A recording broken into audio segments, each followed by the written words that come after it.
So my name's Anne, I'm a Quaker.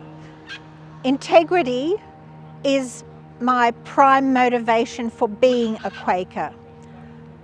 I appreciate that we have so many amazing politicians who truly represent us, the people of Australia.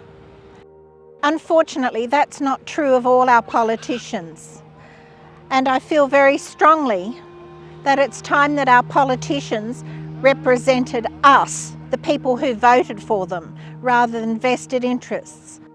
Whistleblowers need to be supported because they're actually speaking for and standing for the proper use of our funding and our trust. It is really important that we have integrity. We need to know that our representatives stand up and say what we want. We need to know that our politicians that we pay for are not being bought by vested interests. We need to know that when it comes to climate change, what we think matters, not what some hydrocarbon company thinks.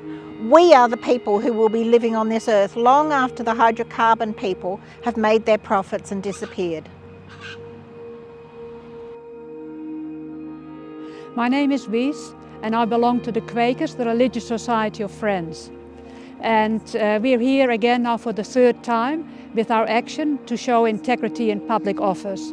And we keep on doing this to remind our politicians that we are very supportive and very encouraging for them to have greater integrity in public office and to work for legislation to enshrine integrity in public office. We're very supportive of the NAC, of the National Anti-Corruption Commission. However, the Commission has only just started, and I know that for some politicians it's going to be very difficult when they're going to be called up to be interviewed by the NAC. And we hope that our politicians won't try and reduce the workings of the NAC. We're also very supportive of legislation before Parliament to strengthen whistleblower protection and to have legislation on revolving door appointments of politicians and senior staffers and departmental officers as soon as they leave their position to go straight away into the private sector, into a position that they can use the confidential information and all the contacts they have from their work for our federal parliament.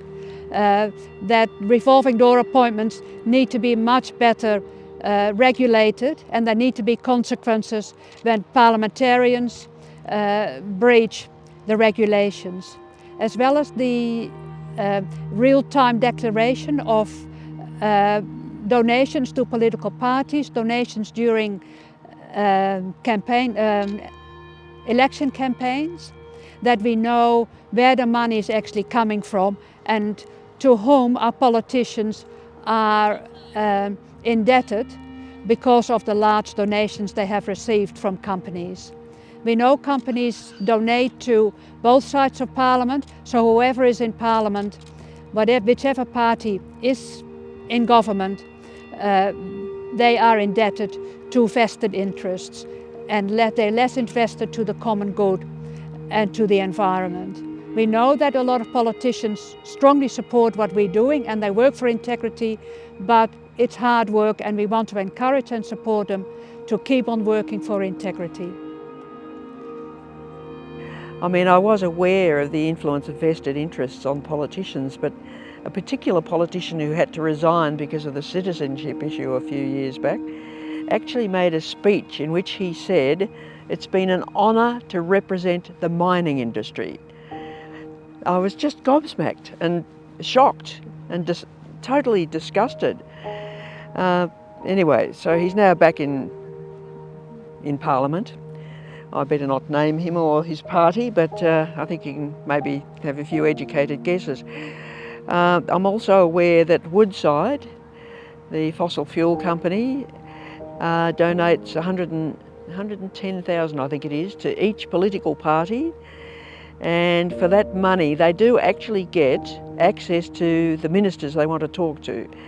And we can't have democracy working properly when that kind of influence is available to people that's not available to just the ordinary electors. Even groups like us don't have that sort of access. We haven't got $110,000 to donate, which would give us X number of minutes with a minister.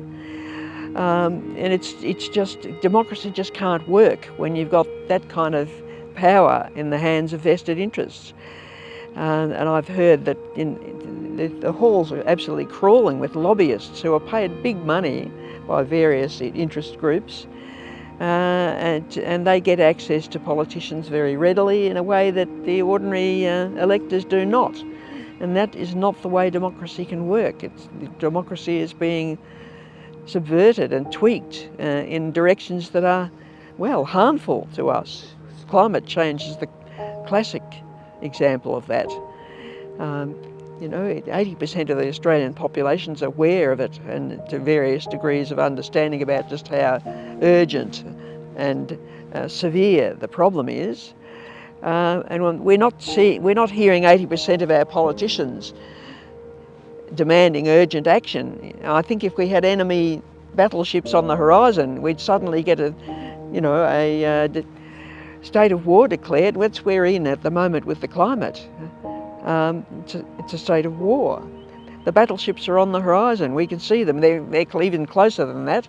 We've got summer coming with predictions of the worst, another really severe bushfire risk. So we need integrity more than we ever have before, and it's less evident than it's ever been before.